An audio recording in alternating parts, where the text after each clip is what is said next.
Así que yo le invito a que usted me acompañe a Miqueas capítulo 7, versículos 18 al 19. En esta mañana estaremos casi terminando nuestro libro de Miqueas, ya que todavía nos queda un sermón más el próximo domingo para cerrar nuestra serie de sermones. Un sermón que solamente nos presenta la verdad acerca de un Dios que cumple sus promesas. Eso es lo que veremos el próximo domingo con el verso 20 para finalizar el libro. Pero mientras tanto, acompáñeme a Miqueas capítulo 7, versículos 18 al 19. Nuestro tema para hoy es un Dios perdonador, la increíble misericordia de Dios. El sermón de hoy tiene el propósito de asombrarnos una vez más acerca del perdón de Dios. Es el propósito de ponernos delante de ese perdón de Dios, de lo que hizo Dios, de la misericordia que Dios tuvo para contigo y para conmigo, y que usted salga, yo salga asombrado ante esa majestuosa verdad. Así que yo le invito a que me acompañe, aquel que pueda estar de pie, para darle lectura a Miqueas capítulo 7, los versículos 18 al 19. Como les decía, nuestro sermón está titulado Un Dios perdonador, la increíble misericordia de Dios. Dice así la palabra del Señor: ¿qué Dios como tú, que perdona la maldad y olvida el pecado del remanente de su heredad? No retuvo para siempre su enojo, porque se deleita en misericordia. Él volverá a tener misericordia de nosotros. Él sepultará nuestras iniquidades y echará en lo profundo del mar todos nuestros pecados. Padre, gracias te damos en esta hora por tu palabra. Gracias, Señor, por las alabanzas con las cuales nos permites cantarte a ti, Señor. Gracias porque nos permites recordar que todo ha sido por gracia. Tu salvación, la bendición que nos has dado, tu cuidado, nuestra familia, el trabajo, todo lo que tenemos es por gracia, Señor. En esta hora queremos recordar ese aspecto de la gracia que nos alcanzó y es tu perdón, tu misericordia para con nosotros. Señor, desde ya te queremos dar gracias porque nuestro pecado ha sido grande, pero tu gracia y tu misericordia ha sido mayor. Te pedimos en esta hora que nos ayudes a entender por medio de tu Espíritu Santo tu palabra. En tu nombre, Jesús, te lo pedimos todo y te damos gracias. Amén.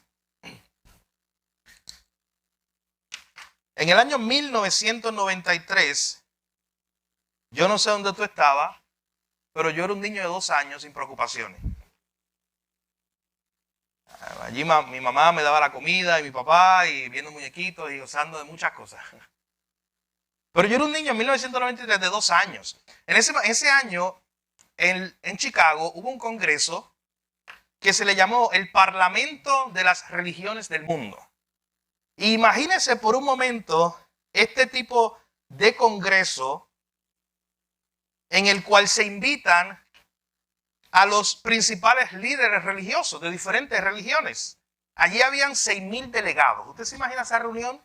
6,000 delegados donde van a estar los judíos, los cristianos, los musulmanes, los hindúes y cualquier otra religión que usted se imagine en el mundo que había en 1993, podían enviar delegados para esa reunión. Esa reunión tenía un propósito. ¿Sabes qué ellos estaban diciendo? Recuerden que se acercaba el cambio de siglo. Se acercaba el año 2000. Era 1993. Así que como se acercaba el 1993, ese congreso, ese concilio se reunió con representantes de todas las religiones del mundo con un solo propósito. ¿Sabes qué ellos decían? Hay que prepararnos como religión, hay que preparar la humanidad, porque en el siglo XXI, el año 2000 en adelante, solamente va a haber una religión. Así que tenemos que prepararnos porque al final de cuentas hay que ponerse de acuerdo para que la gente sepa que hay una sola religión verdadera. No importa si tú eres musulmán, si tú eres hindú, si tú eres judío, si tú eres cristiano. Lo que queremos es unirnos y llevar un mensaje de que hay una sola religión desde el año 2000. Esa era la idea. Oye, mi hermano, pero ¿qué problema se imagina usted que ocurrió cuando cada uno de esos 6,000 delegados comenzaba a hablar, a presentar su religión y cada uno afirmaba una cosa diferente o un aspecto de la verdad? Y unos veían a Jesús como un falso profeta. Otros veían a Jesús como un gran maestro. Otros veían a Jesús como el Salvador. Y es interesante porque imagínense 8 días de conferencia. 8 días donde está ese congreso, donde hay 6,000 delegados representando a todas las religiones del mundo. Escuche bien, mi hermano, se dieron 700 talleres. ¿Usted se imagina eso? 700 talleres en esos 8 días de conferencia. Lo que es increíble. Y alguien que estuvo allí, un pastor muy reconocido, se llama Erwin Lutzer. Alguien que estuvo allí, él dijo que él se daba cuenta que en todos los talleres se hablaba acerca de Jesús, o en la mayoría de ellos, y Jesús era respetado. O sea, en otras palabras, él dice, ¿sabes qué? Yo iba al taller de los hindúes y en algún momento alguien hablaba de Jesús y hablaba bien de él. Yo iba al taller de los musulmanes y mira, ¿sabes qué? También hablaban de Jesús y hablaban bien de él. Yo iba a una religión cualquiera, de cualquier país, y de momento yo escuchaba que se mencionaba a Jesús y se hablaba bien de él. Pero entonces él llega a decir un momento dado, él comenta en uno de sus libros y él dice, ¿sabes qué? Jesús era respetado, pero no adorado. Él era reconocido como un buen maestro, un buen profeta, un buen líder espiritual, pero él no era reconocido como Señor y Salvador. Jesús simplemente se presentaba allí como una deidad más, como un Dios más, como un maestro religioso más, como un filósofo de la religión más. Más nada. Imagínate 6,000 personas tratando de ponerse de acuerdo acerca de cuál es la única religión verdadera. Tenían muchas opiniones diferentes, pero la mayoría era diversa en cuanto a cuál es la religión verdadera. Lo que algo quedó claro allí, mis hermanos, en esa reunión, es que ninguna deidad, ningún maestro religioso, ningún profeta de cualquier religión del mundo, usted menciónela, ninguno ama como Jesús amó a los suyos. Ninguno perdona como Jesús perdonó a los suyos. Ninguno de esos dioses que se presentaron en ese congreso, ninguno de esos líderes religiosos murió por un pueblo que no lo amaba a él, por un pueblo rebelde. Así que mis hermanos, Jesús se presenta verdaderamente como el único Dios verdadero. Jesús se presenta como aquel que es separado. Y como veremos más adelante en nuestro sermón, Jesús se presenta como aquel que no podemos poner algo al lado para compararlo. Como aquel que es único, especialmente en cuanto a su perdón, especialmente en cuanto a su sacrificio. Mahoma no se entregó por los suyos. Buda tampoco lo hizo. Ni cualquier otro líder, ninguno de ellos lo hizo. Él entregándose por su pueblo, especialmente por un pueblo que era rebelde a él. Y en esta mañana, cuando estudiemos nuestros versos 18 y 19, precisamente veremos cómo el profeta Miqueas trae a colación esta gran verdad. Y nos recuerda que no hay nadie como Dios. Y nos recuerda que no hay nada que se pueda comparar a este Dios que perdona, que ama y que cuida a su pueblo. Yo les decía que este libro ya está por terminar, ya estamos aterrizando. Y hemos estado varios meses estudiando este libro de Miqueas, pero hay tantas verdades profundas solamente al aterrizar el libro. Un libro que habló en muchas ocasiones de juicio, ¿se acuerdan? De cómo Dios iba a hacer un juicio contra su pueblo por el pecado. Pero un libro que una y otra vez traía esperanza para el pueblo. Porque Dios, aunque el pueblo se había olvidado de Dios, Dios no se había olvidado de ellos. Aunque el pueblo se había alejado de Dios, Dios había permanecido fiel. Así que lo último que estamos viendo en Miqueas capítulo 7 son 3 verdades acerca de Dios. La primera la vimos el domingo pasado. Un Dios fiel. La fidelidad de un buen pastor. Dios como pastor, siendo un Dios fiel con su pueblo. La segunda verdad la vamos a ver hoy. Un Dios perdonador. Y la tercera y última verdad de este libro que presenta acerca del carácter de Dios, la veremos el próximo domingo para cerrar la serie del libro de Miqueas. Un Dios que cumple sus promesas. Así que noten cómo el libro que habló de juicio, todo el camino, que habló de cómo el pueblo una y otra vez se apartaba de Dios, se iba a enfrentar las consecuencias, termina con una imagen de Dios. Termina con una imagen de lo que iba a ser Dios. Termina con una imagen de un Dios fiel, un Dios perdonador y un Dios que cumple sus promesas. Así que acompáñeme al versículo 18. Yo quiero detenerme, mi hermano, en esa primera pregunta. En esa primera parte de la pregunta que hace el profeta. El El profeta está reflexionando acerca de lo que Dios iba a hacer. Recuerden que el profeta Miqueas había orado, aquí en Miqueas capítulo 7, verso 14, él había orado pidiéndole al Señor que volviera a pastorear a su pueblo.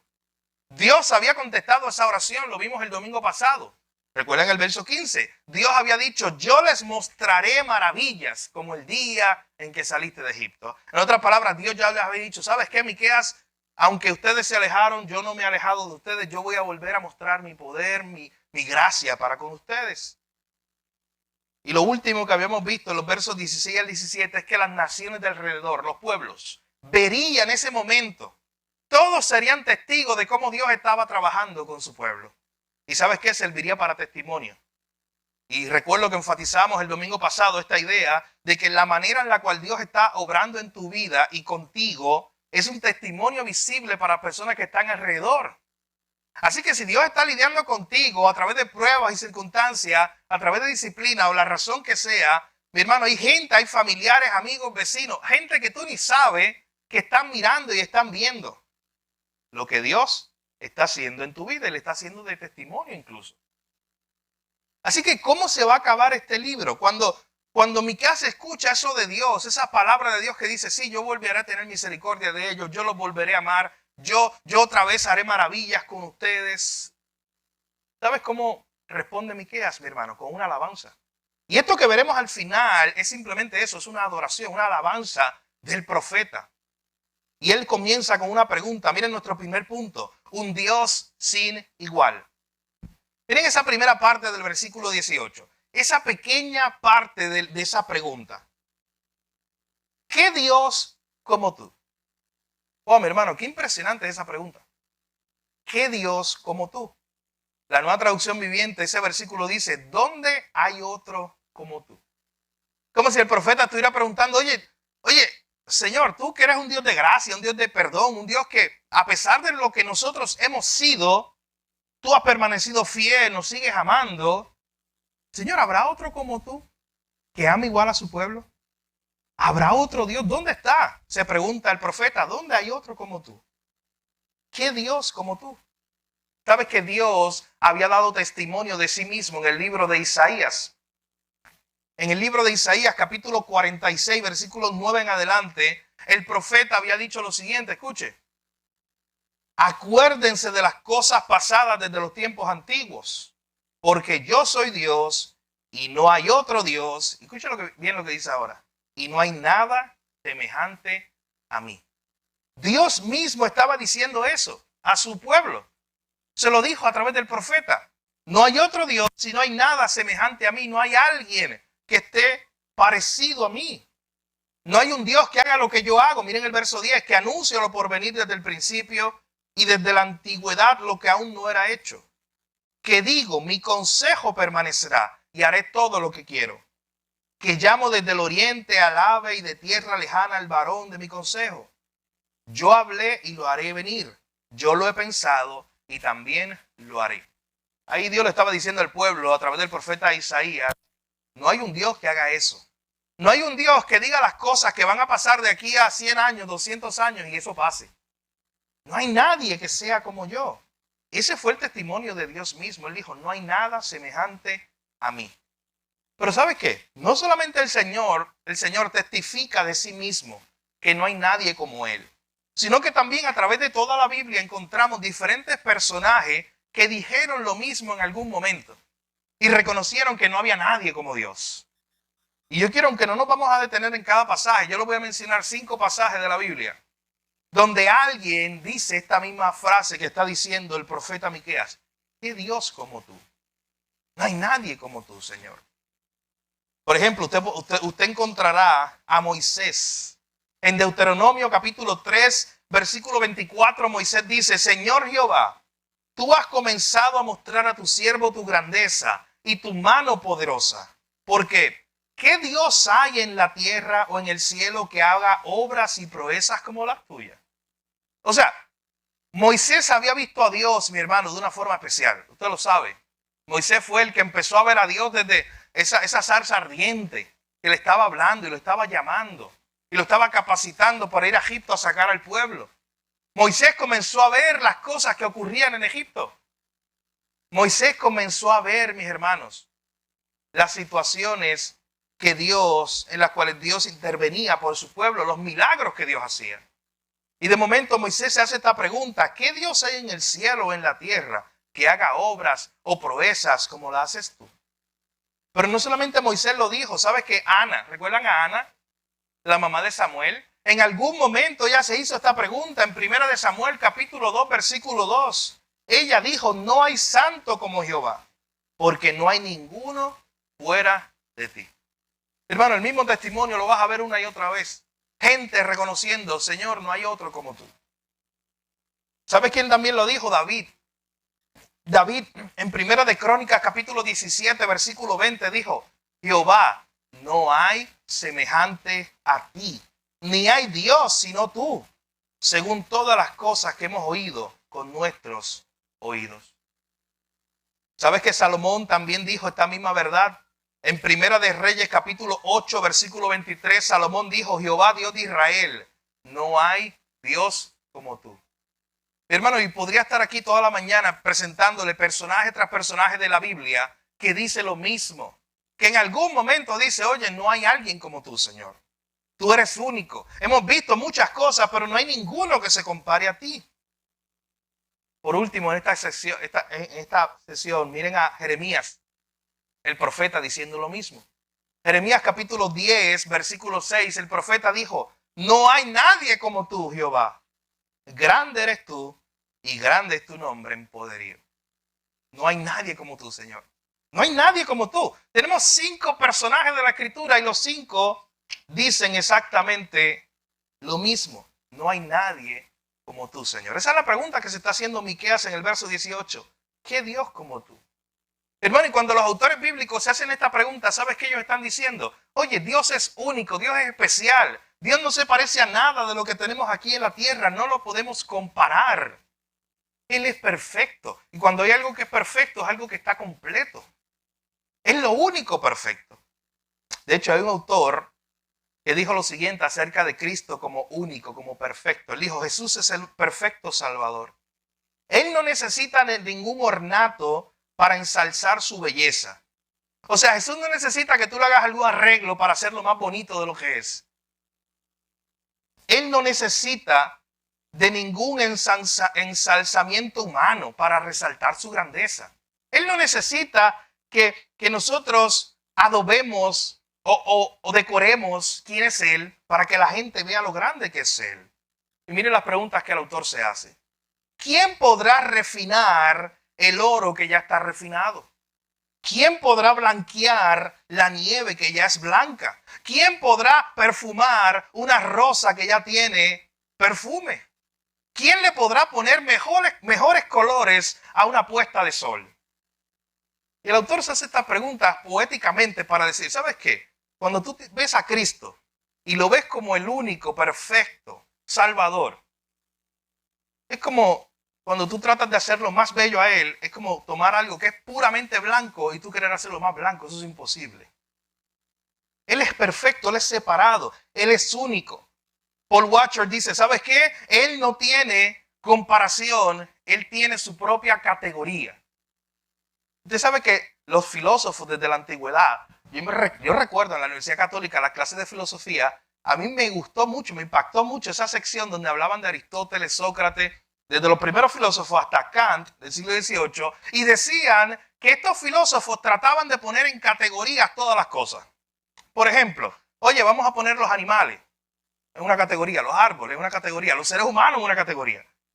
Y como que hacer categorías para todas las cosas. Y decimos: oye, tenemos tantos tipos de árboles. Oye, pero eso es un árbol. Lo reconocemos como un árbol. Tenemos tantos tipos de animales. Ok, pero eso es un animal. Está dentro de la categoría de un animal. Pero cuando hablamos de Dios, Él en sí mismo es una categoría aparte. O sea, en otras palabras, no hay nada que podamos poner al lado para compararlo. Tú puedes tomar un animal, un perro, y compararlo con un oso. Y decir: mira la diferencia, o miren qué se parecen. Pero ambos caen en una categoría, son animales. Pero mi hermano, no hay nada en el universo. Puedes buscar el universo completo y no hay nada que tú puedas poner al lado de Dios y decir, ¿sabes qué? Esto se parece un poquito a Dios, esto es como Dios. No hay nada, mi hermano. Por eso la pregunta es, ¿quién como tú? Tú eres único. Todas las cosas en el universo, mi hermano, desde las más pequeñas hasta las más grandes, no puedes compararlas con Dios. Ningún Dios de los pueblos de alrededor de Israel se podía comparar con Jehová. Con la manera en la cual Dios cuidaba a su pueblo. Con la manera en la cual Dios amaba a su pueblo. Con lo bueno que Dios había sido con su pueblo. De hecho, yo no sé si te recuerdan, la semana pasada yo citaba aquí en la predicación una porción de la escritura de cuando la reina de Sabá llega donde Salomón. Porque ella había escuchado que Salomón era un hombre muy sabio. Y cuando ella escucha acerca de este hombre, de Salomón, que era un hombre muy sabio, ella quiso ir a verlo, al igual que muchas personas alrededor del mundo. ¿Y saben lo que ocurrió? Ella no quedó impresionada o tan impresionada con su sabiduría ni con su riqueza. ¿Tú sabes qué se decía del tiempo de Salomón? Que en el piso las piedras eran como plata. Mira la comparación que se hacía. Había tanta plata que era como si las piedras por ahí que tú ves en el camino. Así que ella no quedó tan impresionada por la riqueza ni por la sabiduría. ¿Sabes qué es lo más que le impresionó a la reina de Sabá? Dice la escritura. Lo mucho que Jehová Dios amaba al pueblo de Israel. Ella quedó impresionada con eso, porque no había ningún Dios en toda la tierra que fuera como Jehová, Dios de Israel, que amara, cuidara, perdonara a su pueblo. Y más conociendo la historia de Israel. Hermano, este era un pueblo que era difícil de amar. Este era un pueblo rebelde, este era un pueblo que Dios los perdonaba y se iban otra vez a sus pecados. Y le fallaban a Dios, eran infieles a Dios. Por eso el autor se hace esta pregunta. ¿Quién como tú, Dios? Yo no sé si tú te has hecho esta pregunta alguna vez, mi hermano. Pero pregúntate, ¿es Dios en tu vida algo que está en su propia categoría? ¿Algo que tú no puedes poner al lado? En otras palabras, ¿tienes tú algo que estás poniendo al lado de Dios? ¿O reconoces que Dios es único, que Dios tiene su lugar, su único lugar en tu vida? Y cuando tú haces eso, estás reconociendo y estás diciendo, ¿sabes qué? Yo no voy a poner mi dinero, mis posesiones, mi fama, mi poder, mi trabajo aquí al lado de Dios, como si fueran iguales, como si estuvieran compitiendo uno con otro. Oh, mi hermano, a cada rato me envían memes. Usted sabe lo que es un meme, una imagen de estas cómicas que envían en las redes sociales. O las veo por internet. Acerca de una batalla y dice, oye, está la batalla espiritual, la guerra entre el bien y el mal, y aparece una figura de un viejito como si es Dios en un lado. Y al otro lado aparece una figura negra como si fuera Satanás. ¿Y sabes qué ocurre en la imagen? Aparecen uno al lado del otro. Dice Dios versus Satanás. Mi hermano, no puede estar más equivocada esa imagen. Mi hermano, como si Dios tuviera un tú a tú con el enemigo y él fuera igual a él y lo pudiéramos comparar con él. No, mi hermano, que lea en el libro de Job. Usted sabe que en el libro de Job dice que incluso Satanás tuvo que, estando debajo de Dios, bajo la autoridad de Dios, porque Dios es más grande siempre, tuvo que incluso tener el permiso de Dios para intervenir con Job. Así que no crea esas imágenes que hay por ahí. Mi hermano, no podemos poner a Dios al lado de nada aquí en la tierra. Él es único, Él es aparte. Por eso la pregunta del profeta, ¿quién es como tú? En otras palabras, mi hermano, nadie te va a amar como te ama Dios. Nadie te va a cuidar como te cuida Dios. Nadie te va a proveer como te provee Dios. Él es único, Él es aparte. Eso implica, mi hermano, si esto es real, lo que estamos viendo, que Él tiene que tener un lugar especial en tu vida. Que Él no puede estar luchando en tu corazón con otras cosas, porque Él es único, Él está en un lugar especial y aparte. Esto implica, mis hermanos, que Él no puede simplemente estar compitiendo en tu vida con cualquier otra cosa. En otras palabras, sabes que con esta primera línea lo que estamos diciendo aquí es dale el lugar que Dios corresponde en tu corazón. Dale el lugar que Él merece, es un lugar único. Él no comparte su trono, su silla con nadie. En tu corazón no pueden haber dos sillas, dos tronos, mi hermano.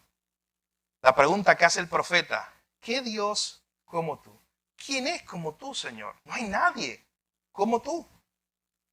Pero específicamente, ¿qué es lo que quería el profeta recalcar? ¿Cuál era la verdad que le había impresionado, que lo había llevado a hacerse esta pregunta: ¿quién es como tú?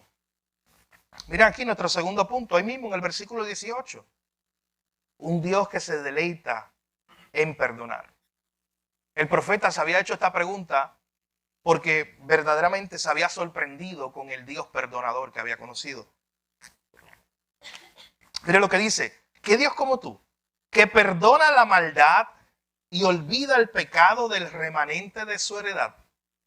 No retuvo para siempre su enojo, porque se deleita en misericordia. ¿Qué Dios como tú, que es un Dios que perdona nuestra maldad? Que perdona todo lo malo que hemos hecho, que perdona todo nuestro pecado, que perdona todas las veces que le hemos fallado. Miren lo que dice ahí: no solamente perdona, sino que olvida nuestro pecado. Mi hermano, Dios no es como tú, y eso es una buena noticia. En los pueblos paganos, sabes que los dioses se parecen mucho a los que lo hacen. De hecho, en la misma escritura hay nociones que nos enseñan esta idea de que los falsos dioses, estos falsos deidades, se parecen mucho a los humanos que los construyen. Por ejemplo, cada cultura crea un dios y le da cierta forma y se parece a ellos, ese dios. Pero como hemos visto hoy, mi hermano, ¿quién como Dios? Él es diferente, Él es aparte, Él tiene su propia categoría. No hay nadie como Él. Y eso es una buena noticia, que Él no sea igual a ti, igual a mí. ¿Usted sabe por qué? Hermano, ¿se imagina Dios siendo igual a mí? Me voy a poner yo como ejemplo. ¿Se imagina Dios un día levantándose del otro lado de la cama, como decimos nosotros? ¿Te imaginas Dios siendo como tú, inconstante, y como yo, inconstante? Que hoy está aquí y mañana está por allá, botado bien lejos. Que hoy está firme y mañana no sabe dónde están sus pies. Que hoy tiene una convicción, pero mañana cambia. Que hoy dijo que sí y en 5 minutos dice que no. Mi hermano, qué bueno que Dios no es como yo, ni como tú. Que Él no cambia, que Él es fiel. El profeta está impresionado por eso. Y él quiere que el pueblo de Israel también quede impresionado diciendo: ¿qué Dios es como tú? Ese Dios que ha perdonado nuestra maldad y no es como nosotros. Él ha olvidado el pecado nuestro. Él nos perdonó y olvidó. O sea, no es un perdón con asterisco. No es un perdón, pero lo tengo aquí en mi memoria y la próxima que me haga, aquí está. Yo te perdoné. Pero yo me acuerdo cuando tú me hiciste esto y aquello. Y lo sacamos en cara y tenemos aquí el librito. Yo leí hace mucho tiempo un librito muy interesante era acerca del matrimonio, de hecho. Pero decía que el verdadero amor, hablando del matrimonio, y reflejando el amor de Dios, decía: el verdadero amor no lleva una libreta. No conserva una libreta para dejar ahí escrito todas las cosas que ya le perdoné al otro. ¿Usted sabe por qué, verdad? Porque si ya lo perdoné, según el perdón verdadero, lo borré. Y aquí Dios se está presentando como el modelo de eso, diciendo: ¿sabes qué? Yo perdoné toda su maldad y yo olvidé todo ese pecado. Y de hecho vamos a ver ahora, ya mismo, en unos minutos, una imagen de cómo Dios hizo eso, como una ilustración de cómo Dios verdaderamente va a tomar nuestro pecado, lo perdona y lo borra para siempre, se olvida de él. Qué gran verdad es esa, mi hermano. Que no retuvo para siempre su enojo, mi hermano. Esto es para que usted se quede asombrado e impresionado con su Dios en esta mañana. Que su ira dura un poco de tiempo, como decía el salmista, pero su favor y su misericordia dura toda la vida. Un Dios, dice el versículo 18, que no retuvo para siempre su enojo. O sea, Él es un Dios que se aira contra el pecado de su pueblo. Pero como Él se deleita en misericordia, como nos dice este mismo versículo, Él no retiene para siempre su enojo. Dios no está enojado todo el tiempo con su pueblo porque ha decidido perdonarlos. Porque Él se deleita. Noten la idea que presenta el texto. Mi hermano, para Dios es un deleite perdonar. Usted sabe que en el Nuevo Testamento, ¿sabe cómo se presenta este lenguaje? Dice que en los cielos hay gozo cuando un pecador es perdonado. ¿Se acuerdan de esa narrativa que se nos dice en los evangelios? Jesús mismo diciendo que cuando hay un pecador que se arrepiente, hay gozo. Mi hermano, Dios se deleita, Dios se goza en dar su perdón. A Él no le cuesta como a ti, como a mí. A Él no hay que rogarle como a ti, como a mí. Hermano, cuando tú vas arrepentido, pidiendo perdón de Dios, genuinamente dice que Él se deleita en ver un corazón contrito, humillado, arrepentido, y es dar su perdón, dar su gracia, dar su misericordia. Mi hermano, ¿quién como nuestro Dios?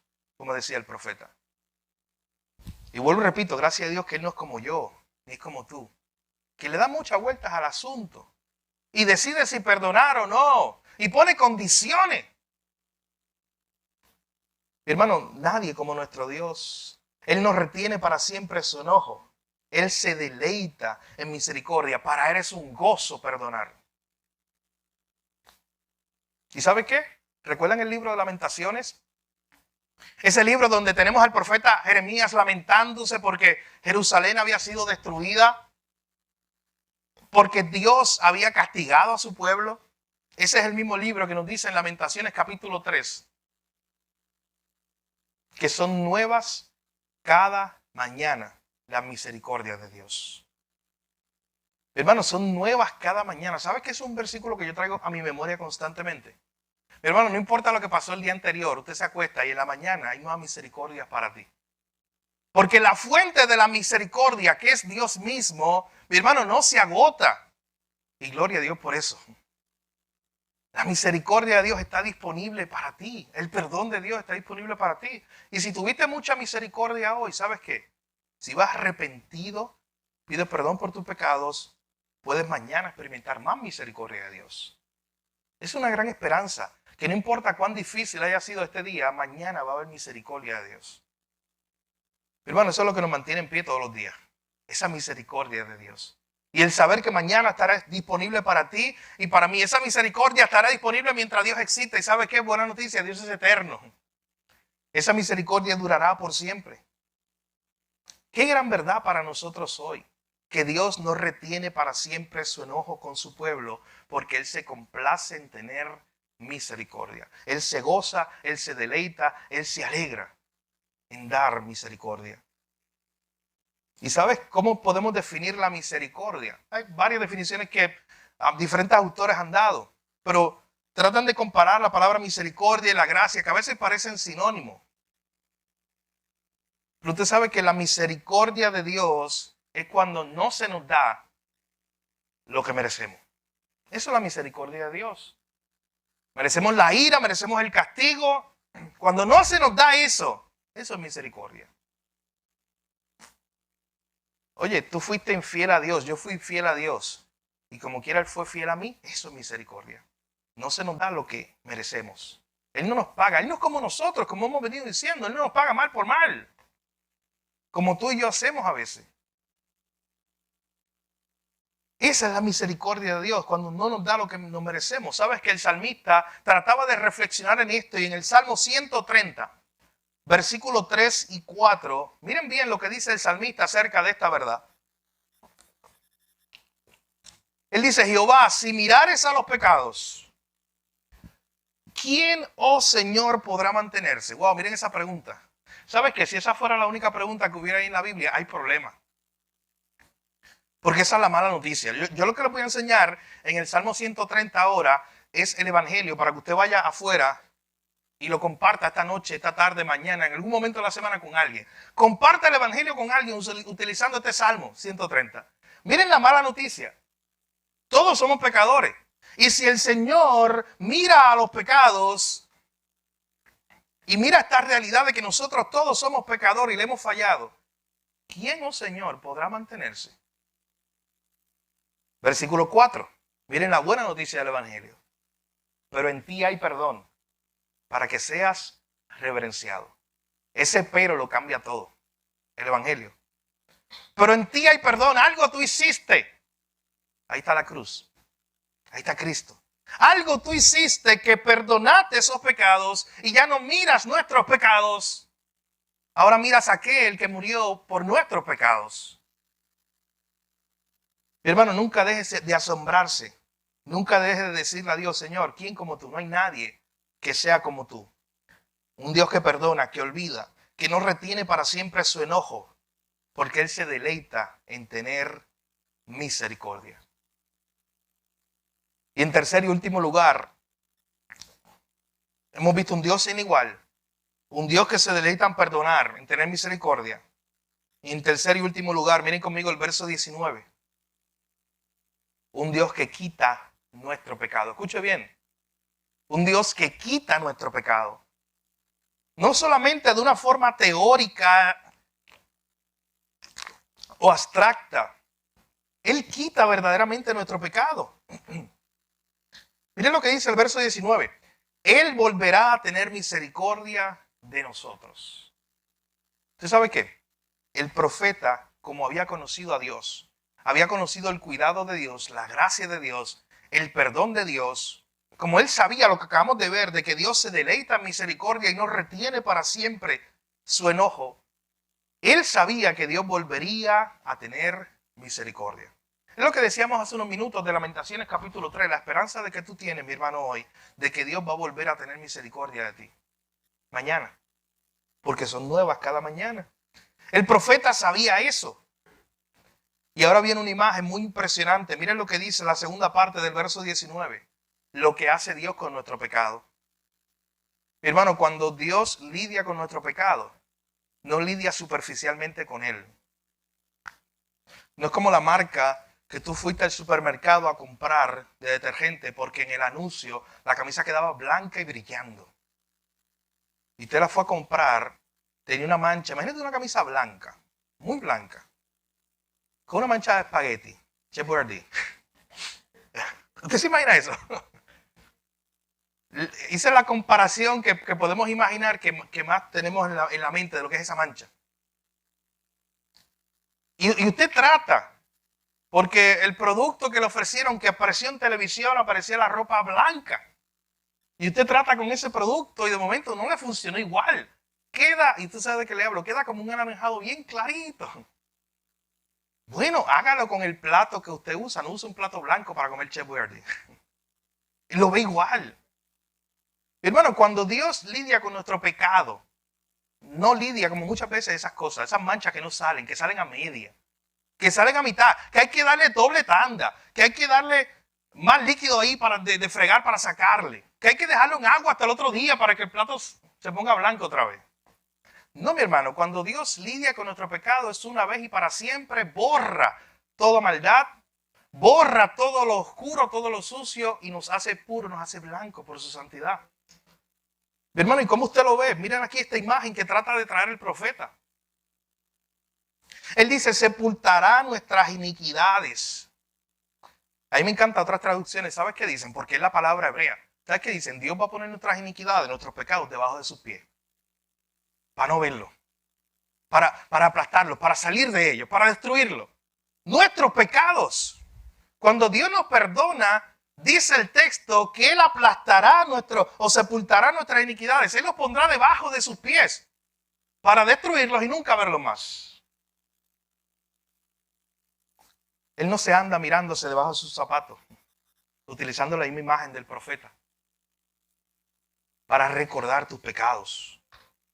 Cuando Él los perdonó, mi hermano, es un perdón pleno, completo, te hizo limpio de una. Y dice que lo sepultó, lo puso debajo de sus pies. ¿Quieres otra imagen? El profeta presenta otra imagen. Echará en lo profundo del mar todos nuestros pecados. Wow, mi hermano, qué increíble eso. Usted sabe que aún hoy existen áreas inexploradas del océano. Y usted dice, no, imposible, estamos en el 2024. Sí, existen áreas donde nuestro propio mundo, nuestra propia tierra, todavía no se ha ido a explorar. A mí siempre me encanta cuando estamos viendo un programa de National Geographic, History Channel, cualquiera de esos, que presenta estos documentales de un nuevo robot que van a enviar a los profundos del mar. Y a cada rato, ¿sabes? Que salen anuncios, nuevas noticias que dicen, descubrieron un nuevo animal que estaba allá en lo profundo. ¿Sabes? Que tan reciente como este año lo han hecho. Un animal que había pasado desapercibido, que nunca lo habíamos visto. Y ahora hay máquinas que pueden llegar más profundo y lo descubren. Cada vez que yo recuerdo eso, viene a mi mente el Salmo 104, que dice que aún el fondo del mar y toda la creación de Dios, y todo eso está lleno de criaturas maravillosas de Dios. Lo dice así el Salmo 104 cuando habla de la creación de Dios. Usted sabe que una vez, hace mucho tiempo, cuando yo interactuaba más, ya no lo hago, cuando interactuaba más en las redes sociales y comentaba ese tipo de cosas, yo entré a una noticia, creo que era el Nuevo Día, no sé, entré a una noticia que precisamente hablaba de eso, un nuevo descubrimiento de unos animales allá en el fondo del mar. Fue hace como 4 años atrás. Y yo recuerdo que la gente contestaba cosas y qué sé yo. Y yo lo único, a mí me dio con poner el Salmo 104. Ponerlo ahí. Un salmo que elogia a Dios por la creación y aún dice que el fondo del mar está lleno de sus maravillas. Y yo puse eso ahí. Wow, mi hermano, usted no sabe la gran cantidad de comentarios, desde bruto, loco, que yo recibí ese día. Por reconocer eso. Porque el hombre, ¿sabe qué? Orgulloso. Y el hombre cree que ha descubierto todas las cosas y que tiene control sobre todas las cosas. Y no se deja asombrar de criaturas de Dios que aún nosotros no hemos descubierto, pero son creaciones de Dios. La imagen, quiero traer todo esto porque hoy todavía nos impresiona el mar y lo profundo del mar. Pero imagínense esa época, mi hermano. Hace más de 2000 años atrás, donde no habían los robots estos que iban a la profundidad del mar. Eso era algo tétrico. ¿Sabes qué decían que había allí? Dragones. El leviatán que se presenta en la Biblia. Animales salvajes. Ellos decían, allí en lo profundo del mar tienen que haber los peores animales. Lo peor tiene que estar allí. Pero ellos entendían algo, que lo profundo del mar, si ellos entendían, era como un gran abismo. Pregúntale a Jonás, que estuvo allá, en lo profundo del mar. Ellos tenían una imagen de que lo profundo del mar era un abismo inalcanzable. Era un abismo que, como un hoyo negro. Si algo cae ahí, eso queda perdido para siempre. Y esta es la imagen que trae el profeta cuando dice que Dios sepultará nuestros pecados y los echará en lo profundo del mar. Allá donde nadie los puede volver a ver. Miren qué interesante la imagen. Un perdón que hizo que él olvidara. Un perdón que hizo que él ya no los vea más. Un perdón que hizo que él pusiera su pecado, lo pusiera debajo de sus pies y lo sepultara. Un perdón que hizo que él tomara nuestros pecados y los echara a lo profundo del mar. Usted sabe que eso es una imagen del Evangelio de nuestro Señor Jesucristo. Porque allí en la cruz, cuando Cristo estaba muriendo en nuestro lugar, mi hermano, estaba ocurriendo todo lo que vemos aquí. La cruz es un ejemplo de que Dios no retuvo su enojo para siempre. La cruz es un ejemplo de que Dios se deleita, se alegra, se goza en tener misericordia. La cruz es un ejemplo de cómo Él toma nuestro pecado y lo sepulta debajo de sus pies.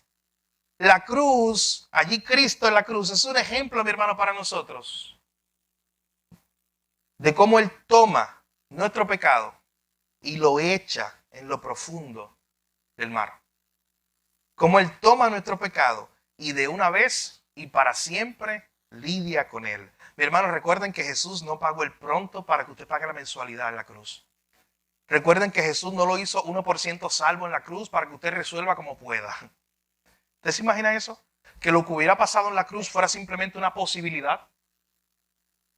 O sea, que se le dijera, ¿sabes que confía en Jesús y lo que ocurrió allí?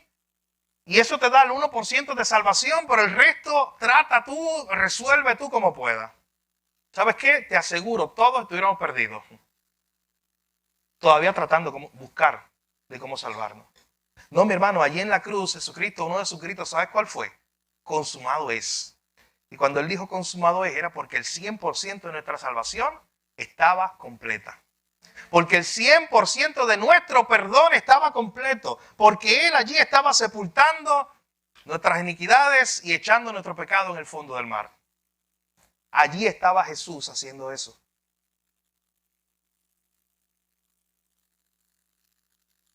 Para terminar, yo le decía que en la Biblia hay muchos autores que hablan acerca de que no hay nadie como Dios que haga lo que Él hizo, como está aquí diciendo el profeta. Miren este último versículo, el Salmo 86, versículo 8. Oh Señor, ninguno hay como tú entre los dioses, ni obras que igualen tus obras. No hay nada, ninguna obra que se haga en la tierra, en el universo entero, que se pueda igualar a la gran obra de redención que hizo Jesucristo allí en la cruz. No hay ninguno como tú, Señor, decía el salmista. No hay obra que igualen tus obras. En esta mañana hemos visto el testimonio de muchos a través de la Escritura que hablan acerca de que no hay nadie como tú, Dios. No hay nadie que nos ame como tú, que nos cuide como tú, que nos perdone como tú. ¿Te unes tú también en esta mañana a ese testimonio? ¿Has reconocido eso tú? Que verdaderamente no hay nadie como Dios. Pero si dices que sí, tienes que preguntarte también, ¿tu vida está reflejando esa realidad? O sea, si no hay nadie como Él, implica que entonces yo estoy viviendo totalmente para Él. Mi vida, mi tiempo son para el Señor porque no hay nadie como Él. Hermanos, recuerda en esta mañana que nadie te va a amar como Jesús. Recuerda en esta mañana que nadie te va a cuidar como Jesús, que nadie te va a proveer como Él. No vas a encontrar algo ni parecido al perdón de Jesús aquí en la tierra. Él tomó nuestros pecados, Él los echó al fondo del mar. Ya eres perdonado. A mí me encanta el capítulo que el pastor Otto Sánchez escribió en su libro Hacia la Meta sobre este tema del perdón. ¿Y sabe cómo se titula? Los perdonados. Me encanta ese título. Haciendo referencia a nosotros, los perdonados. Dice, sí, ya yo soy perdonado. Yo mientras preparaba este sermón veía un comentarista bíblico que decía, ¿sabes qué? Miren esta imagen. Dios no tomó nuestros pecados y los puso allí cerca de la orilla del mar. Para cada vez que nosotros pecáramos ir a ellos otra vez, reclamarnos eso. No, la imagen era clara. Lo profundo del mar, cuando tú echabas algo ahí, en la antigüedad, era que se perdía para siempre. Nunca más volvías a saber de eso. Es un perdón completo, no es un perdón entre comillas, no es te perdono pero. Mi hermano, el perdón de Dios no es como perdón tuyo ni el mío. Y es importante que en esta mañana consideremos eso. Si tú has ido a Cristo, has sido perdonado. Y no importa si tú eres como Nicodemo, como la mujer samaritana, que era todo lo contrario, como Pablo, cuando era Saulo, el perseguidor de la iglesia. Aún el peor de los pecadores, decía Pablo, encontró el perdón en Jesús. A mí siempre me ha impresionado cómo Pablo en 1 Timoteo capítulo 1 llega a decir eso. Él llega a decir, ¿sabes qué? Para que nadie tenga duda, Pablo iba a todos los pueblos, a todas las ciudades. Imagínese a Pablo llamando, llámame al borrachito del barrio, llámame al peor pecador del barrio, el que sea, y tráelo aquí. Que yo le voy a decir que el peor pecador era yo. Y para mí hubo perdón.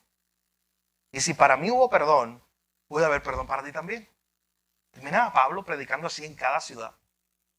Porque él se veía a sí mismo diciendo, yo soy el peor de los pecadores. Y yo encontré la salvación en Cristo. Él me salvó. Hermanos, somos los perdonados. Y nota que él dice que todos nuestros pecados los sepultó, los echó en lo profundo del mar. Y para el que viene arrepentido, no importa cuán grande es su pecado, más grande es la gracia de Dios y el perdón de Dios y puede encontrar perdón en Él. Que en esta mañana, mi hermano, nosotros quedemos impresionados una vez más con el perdón de Dios y hagamos la pregunta, la alabanza que hace el profeta diciendo, oh Señor, ¿quién es como tú? Señor, no hay nadie como tú. No hay nada ni nadie que yo ponga al lado tuyo que te iguale, que sea igual a ti. Tú eres perfecto, tú eres único, Señor. Algo perfecto, no hay que añadirle porque ya es perfecto. Y que en esta mañana, mi hermano, usted pueda quedar impresionado porque usted ha pecado. Yo he pecado. Y no hemos sido consumidos hasta hoy. La ira de Dios no ha caído sobre nosotros. ¿Usted sabe por qué? No es porque usted sea especial. Ni porque yo sea especial o tenga superpoderes. Una capa protectora contra la ira de Dios. ¿Sabes qué es esa capa protectora, si quieres ver esa imagen? Es Cristo. Es porque esa ira de Dios en la cruz cayó sobre Jesús. Y mientras Él recibió la ira de Dios, usted recibe la misericordia. Mi hermano, era yo el que tenía que pagar el precio.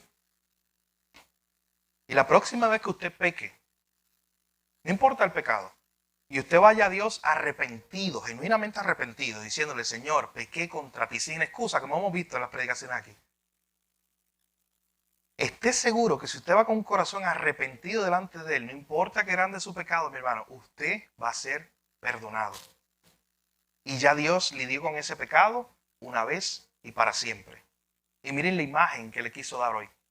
Lo pone debajo de sus pies, lo aplasta, no lo mira más y lo echa a lo profundo del mar. ¿Y sabe por qué esto es importante reconocerlo? Y que Dios no es como nosotros, mi hermano. Porque muchas veces hay cristianos que todavía están luchando con esta cuestión de si son perdonados o no. ¿Sabe por qué? Porque el énfasis lo tienen en ellos mismos. El énfasis está en su propio pecado. No, pero es que mi pecado fue demasiado grande. Y el énfasis no está en Jesús. Y lo grande que fue su sacrificio. Y lo grande que fue su perdón. Pero hermano, no te estés mirando a ti mismo. La salvación siempre es, no te mires a ti, mira a Jesús. Y en Él puedes encontrar el perdón. Es un perdón completo. ¿Y sabes qué? Es un perdón tan grande que te anima a salir corriendo a los brazos de Jesús. Recibir el perdón, ser perdonado y de ese momento en adelante seguir viviendo para Él y no dar vuelta atrás. Eso es lo que hace el verdadero perdón cuando Jesús nos perdona. No nos lleva otra vez a ir a pecar y pecar y pecar. No, ¿sabes qué? Somos perdonados. Vemos el amor tan grande que Jesús tuvo por nosotros y eso nos lleva a ir nuevamente a estar en los brazos de nuestro Señor. Que el Señor nos ayude, mi hermano, a quedar impresionados como quedó impresionado el profeta. De que Dios no retiene su enojo. De que usted pecó ayer.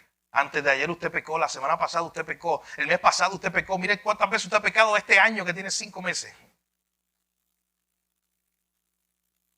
Y hay gracia y misericordia de Dios para usted. Usted está aquí. Está vivo. Esto significa que Dios ha perdonado su pecado. Pero todos los días vive impresionado por eso, mi hermano. Dígale, ¿quién como tú, Señor? Señor, no hay ninguno que sea como tú. Al final de cuentas, ¿sabes qué le puedo decir el Señor esta mañana? Señor, gracias, porque no hay ninguno que me haya amado como me has amado tú. Tanto que has sido capaz de perdonarme. Aún mis peores pecados. Es un buen día para recordar ese perdón. ¿Y sabes qué? Aplicación práctica para salir corriendo de aquí y extenderlo. Porque la Escritura nos dice en el libro de Efesios que perdonemos a otros así como hemos sido perdonados. Es un perdón sin pero. Es un perdón que olvida. Es un perdón verdadero. Como el que hizo Dios. Y sabes que aprovecha a esa persona, no importa si es creyente o no. Ve y dile precisamente, ¿sabes qué? Yo te estoy perdonando.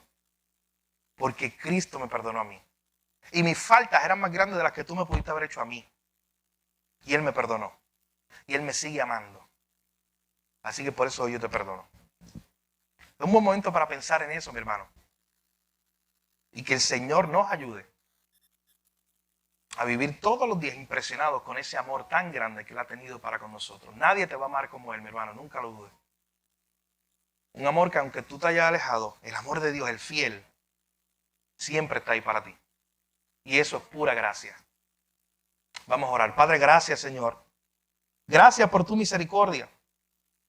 Gracias por tu gran amor, tu amor inagotable. Oh Señor, gracias porque aunque nosotros hemos sido infieles, tú te has permanecido fiel. Señor, gracias porque aunque nosotros hemos fallado contra ti, hay días que hemos sido inconsistentes, te hemos olvidado, Señor. Hay días que nosotros no hemos considerado tu palabra. Qué impresionante saber, Señor, que tú has permanecido fiel detrás de tu pueblo. Como le decías a través del profeta Oseas, tú con cuerdas de amor los traías nuevamente, los amabas y los amabas, aunque ellos no te amaran a ti. Señor, ese amor no lo conocemos aquí en la tierra. Por eso quedamos impresionados y decimos, ¿quién como tú, Señor? Ese perdón que tú tuviste de tomar nuestros pecados y pisarlos, aplastarlos y de echarlos a lo profundo del mar. De una vez y por todas lidiar con nuestro pecado allí en la cruz del Calvario. Señor, allí en la cruz nuestro pecado quedó perdonado completamente. Hoy te agradecemos una vez más por eso. Hoy te agradecemos también, aprovechamos esta ocasión para agradecerte por todas las ocasiones en que hemos pedido perdón delante de ti y hemos encontrado ese perdón. Hoy aprovechamos este momento también para venir arrepentidos por nuestro pecado. Si hemos pecado contra ti, no hemos confesado nuestro pecado, hoy es un buen momento para hacerlo también delante de ti, Señor. Sabiendo que en ti hay perdón, que en ti hay misericordia, que en ti hay gracia, porque tú te deleitas en misericordia. Que podamos recordar todos los días la grandeza de lo que ocurrió allí, Señor. Cuando Jesús estuvo muriendo por nuestros pecados, recibiendo la ira de Dios para que nosotros recibiéramos la misericordia de Dios. Qué gran amor, Señor. Nadie nos amará como tú nos amas. Nadie nos cuidará como tú nos cuidas. Nadie nos perdonará como tú nos has perdonado. Ayúdanos a vivir todos los días de nuestra vida, Señor, maravillados por tu amor y por tu perdón. ¿Quién como tú, Señor? Gracias te damos en esta hora por tu palabra. En tu nombre oramos y te lo pedimos todo. Amén. Mi hermano, que el Señor nos ayude a poder vivir todos nuestros días, gracias, pensando y recordando ese amor tan grande de nuestro Señor. Ese amor que nos salvó, que nos perdonó. ¿Y sabes qué? Al final de cuentas es el amor que te sostiene todos los días. Todos los días tú estás de pie, mi hermano, por las misericordias de Dios. Si no fuera por su misericordia, usted no estaría de pie en esta hora.